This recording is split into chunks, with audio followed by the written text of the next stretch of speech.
Here's my story. You might expect that my life is like the pig in the movie Babe, full of playful moments with other animals, but that's not my story at all. My life started out rough, and it's only gotten worse. See, just like nearly all pigs in the United States, I was raised on a factory farm. I was born on a hard, wet, urine-soaked floor with my 9 siblings. My mother was confined in a farrowing crate, so tight that she couldn't even turn around. She'd already gone through 5 pregnancies by the time I was born, and she's never had a single moment outdoors. When I was just a few days old, I was grabbed up by one of the humans. I squealed and kicked, but couldn't get away. He took some sharp clippers and cut off my tail, leaving only a tiny stub. Then he cut open my scrotum, tearing out my testicles. Next, he forced open my mouth and cut the ends off 2 of my teeth. Then he cut deep notches into my ears. All of this happened without a drop of anesthetic. I felt every agonizing cut and tear. And my case wasn't the least bit unusual. This is what's done to every pig raised in a factory farm. It wasn't long after that, when I was only 3 weeks old, that I was taken from my mother. She screamed as we were carried away, but it was no use. That was the last time I saw her. I was taken to another building. For the next 7 weeks, I was stuck in a terribly crowded pen with more than 20 other pigs.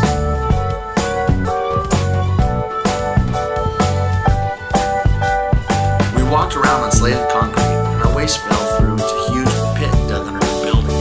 Now, you can imagine the horrible smelling fume from all this manure and urine. After a few more traumatic location transfers, I was given a shot of a drug called ractopamine, which caused my body to start putting on more muscle. After 5 painful months on this earth, I already weighed more than 200 pounds. I was in terrible health. I had trouble breathing because the ammonia jumped air and heaped lesions in my lungs. But I could still walk when the men came, yelling at us and stabbing us with electric prods as we were hurried onto the truck. There were little holes in the sides of the truck, and I had moments where I could see humans, warm in their neighboring cars, peering back into my eyes as we were being trucked through the freezing cold. And that brings me to now. The truck just pulled up to a building. I'm terrified. Each of us knows we've arrived at a bad place. All the pigs around me are panicking. I feel a shock as a man shoves an electric prod into my back, and I fumble forward off the truck, landing in a pen. The gate opens, and I desperately try not to go through it, but the men with electric rods force us forward into a chute. We land in a small chamber with several other pigs. The chamber lowers down, and our air turns to noxious gas. I frantically try to climb out and breathe fresh air, but the horrible gas isn't escaping. It hurts to breathe. We're all in agony, trying to get our noses up as high as possible to reach breathable air. But my lung collapsed in this gas chamber.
to the way across the page. Next, what we're going to want to do is create a mirror or complementary line to complete the cigar shape.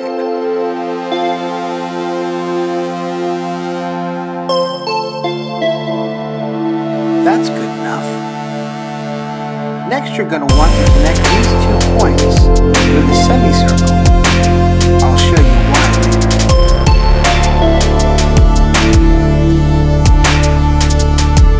To keep this spaceship stable, you're going to want to give it little rudders.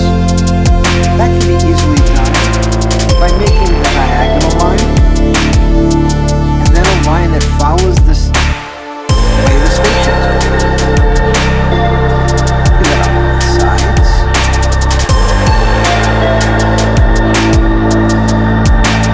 And then bring these rudders back in with curved lines. Now I'm doing this while I'm talking and from behind the camera, so it's not coming out as well as it ordinarily would. But you're getting the general idea, I hope. Next, let's place a little window up here in the nose cone so we know where the astronauts are, so that they can look out into space.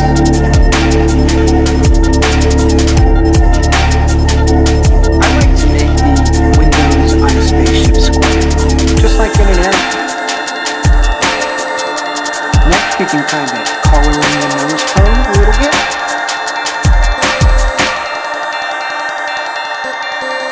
And put some little hash mark details right here on the rudders.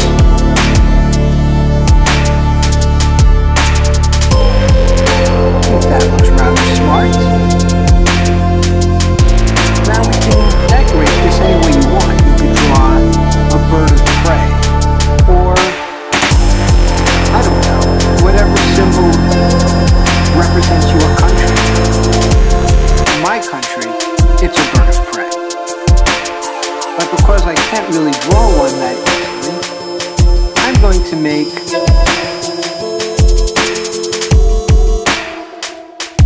say USA.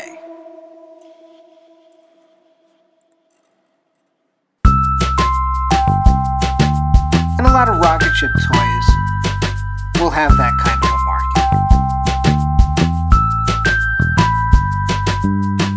All that's left is the fire coming out of the rocket, or the exhaust. The easy way to do that is to make a large curved line from the top of the rocket that gets a little bit wider than the rocket, but that comes back and makes a point like that, or swoops up a little like that. It will make a point, because we're going to build off of that and finish a flame shape.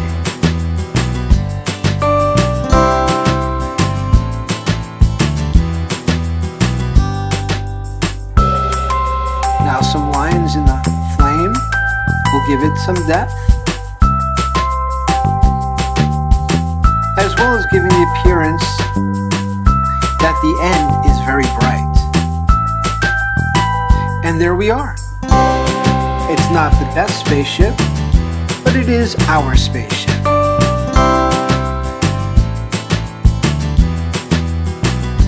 And that's all that's important. I hope you enjoyed drawing today, and if you did, please post a copy of what you've drawn. Send me a message or put a link down in the comments. Can you still do that on YouTube? Well, I guess we'll find out.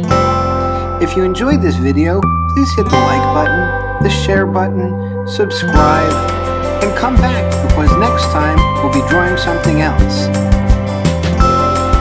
Reverend J. Goldstein. Ta-da. So basically, where do you want to save it? Diagrams to drive account, Dropbox account, computers like this, all over the storage of the browser in case of the tablet. You'll always be using the storage, click the remember box and you won't get the splash every time. If you tick the remember the setting box in the first splash and you want to switch to another storage, click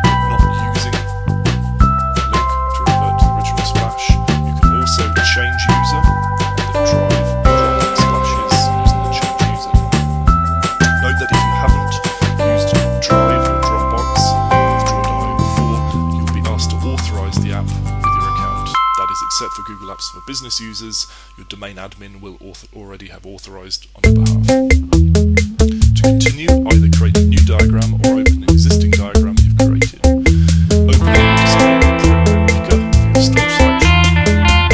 Google Picker, for example.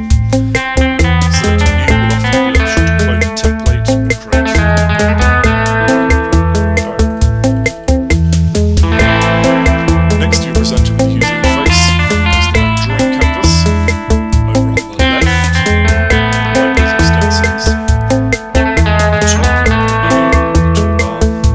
And at the bottom, the footer, which you can collapse. Bottom left, you have an overview panel, also known as a bird's eye panel, which is interactive, you can move around, size image images. Right-clicking and dragging the main canvas moves the canvas around. There are two ways to get shapes from the library onto the canvas area. Either just click the shape, click, drag, release the shape right in one position. Touch devices, this equates to touching ones, holding, dragging ones. Assume for that was video, then click equates to tap touch devices. There are more shapes in the libraries that you can expand. You scroll down, edit sections, drag this graph. There's also more shapes dialog, which you invoke more shapes option.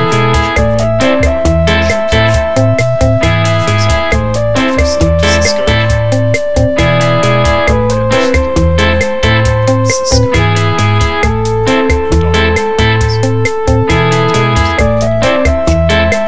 In terms of basic interaction with shapes on the main canvas, you can move them by clicking, dragging, and placing them. You can resize them by clicking and then dragging one of the blue handles that appear when you select them. And you can rotate them by clicking and dragging the blue circle that appears above a selected shape. To create a connector between two shapes, and I will clear the diagram to make this clear. You can either connect from a central connector where the edge appears to float around the perimeter of a shape, or from one of the fixed points around a shape that's indicated by a light cross. So you click, drag, and drop onto another connection point to create a floating edge, that is one that connects to the perimeter. When you select a shape, an arrow appears to the right of the shape. You connect in the same way either to a fixed connection point or to the central floating point of a shape as indicated by the highlighting on that shape. If we create these two connectors, one is between fixed points and the other between floating points, you see that as we move the two shapes around each other, the floating connector point does what it says, it floats. The fixed point only connects to that fixed point around the perimeter, and this can overlap the shapes that edge is connected to.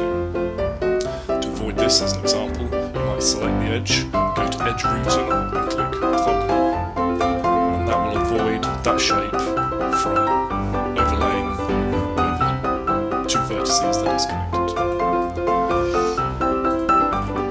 To edit the text of shapes or connections, double click. Test. And that brings up the editor. Note that pressing enter on a keyboard-based system does not finish editing. It brings up a new line. To finish editing, click outside of the shape. If you're in the middle of editing and you don't want to finish, pressing escape just cancels it and reverts to the previous line. Selected items can have various formatting options available in the toolbar and menu implementing. The most popular option is formatted text. This turns labels into full HTML labels. The formatted text shape in the general section is already a pre-made HTML label. If we double click on it, the toolbar will change to the HTML label editing toolbar, and this provides additional editing options like like superscript, subscript, etc. You can also click on the rightmost button of the toolbar, the text editing toolbar, and then you can just edit the raw HTML and insert anything you like into the shape. In the edit menu, most of the options should be fairly obvious. The two that might not, edit link allows you to assign a URL to a shape, and by clicking on that shape after you're finished, you will then be taken to that URL. The other non-obvious option is edit data. This allows you to add arbitrary key value pairs, like so. And the reason you might use that is that if you want to parse the XML of the diagram, which can be found via File, Edit, you might want to add business logic to a particular cell when you parse the XML. The View menu relates to zooming and fitting the diagram into the page. These should be fairly obvious paradigms from previous applications you've used. Formatting relates to styling, connectors and shapes. Those styles not available to the current selection will be disabled. Most should be fairly obvious: gradient, fill color, shadow, opacity. Of note, if you select a connector, line start and line end refer to the arrows at either end of connectors. On the arrange menu, I'll just draw your attention to Z order. Z order is the vertical order by which everything is displayed. So if, for example, you did not want test new line to overlap the other vertex behind it, you select 2 back, and then test is above it in Z order. The other thing you might want to use is the automatic layouting. If we create a simple diagram there, we'll go to Arrange, Layout, Vertical Flow, it will position from the selected vertex using the automatic layouting selected.